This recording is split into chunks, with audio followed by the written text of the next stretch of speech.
29 ساڵ بەسەر داستانە مەزنەکەی زەنداباتە تێپەڕ دەبێت.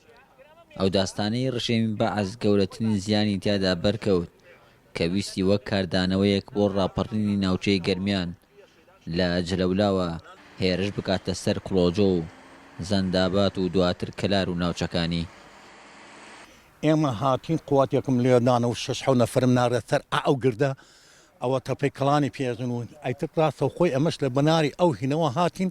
لیانمانداتر تەقە گەرم بوو. من هاتم حاجی محەممەد ئالێ بوو لای ئەو پردە تفێنێکی پێ بوو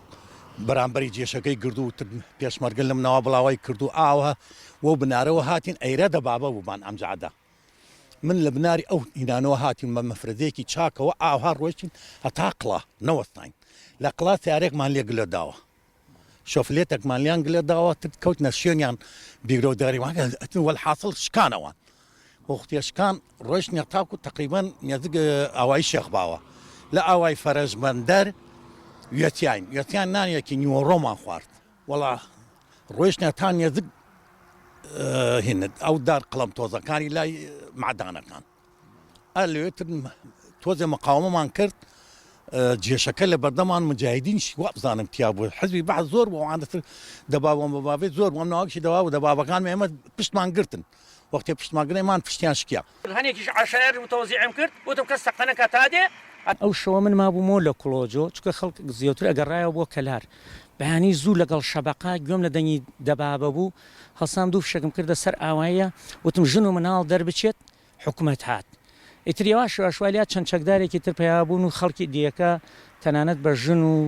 بە پیرەمێرد و خەڵکی وا هەبوو دارێکی گرتبووە دەسەوە هاتبوو هاتین ئەلێرە ئەلوام تەوزیع بووین دەبابەکان لە ناو قەڵاوە هاتن ئەو دێ لەوێ بە دووری کیلۆمەترێک کەمتر ئەلویا ئێمە دامەزراین وتمان ڕاوەستن تاکو یەک دوو دەبابەیەکمان لێ ڕەتە بێ ئێمە پێشمەرگەی کۆن بووین لە شەڕمانەزانی من وتم لێرە کەس تەقەنەکات دەبابەیەک ڕەت بوو دوو دەبابە ڕەت بوو لێ دەین عادەتەن لە ناوڕاستۆ لێدا ئیتر هێزی حکوومەت ئەشکێت ئێمە چەکی قورسی ئێمە ئەو کاتت ئاربیجی و بیکەیسی بوو بەڵام ورەی خەڵک ورەی پێشمەرگە و زیاتریش خەڵکی ناوچەکە بەڕاستی ئەو ڕۆژە خەڵکی کڵۆجۆ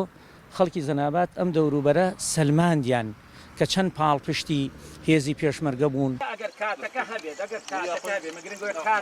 وتیان جێش و دەبا بەهات ئیتر من لەگەڵ پێشمەرگانە هاتم تەمەنم 5 ساڵ و ئەحمەد خەلیفە قەسا و ئەربیجێ و کلاشکۆفی پێبی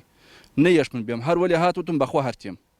هاتر ئەلەمرانە ئەحمەد تەقەی لە دەبابە کرد وتی ئەو کلاشکۆفە بگرێت دوێ فشەکە ئەبوو دۆشکەکەەوە ئیتر من شهر و ئەم ناڵ بینەوە زای تەقە باشکەم دوێ فشەکە ئەبوو دەبابەکەەوە و دۆشکەکەی ئیتر ئەحمەدش ئەربیجێکی دالی و سوستانی داستانەکەی کڵۆجۆی زەندابات لە بەرەبەیانی 14 1991 دەستی پێ کرد و تا ئێوارەی ئەو ڕۆژە بەردەوام بوو. داستانەکە بە خوێنی 8 شەید و 15 بریندار تۆمارکرا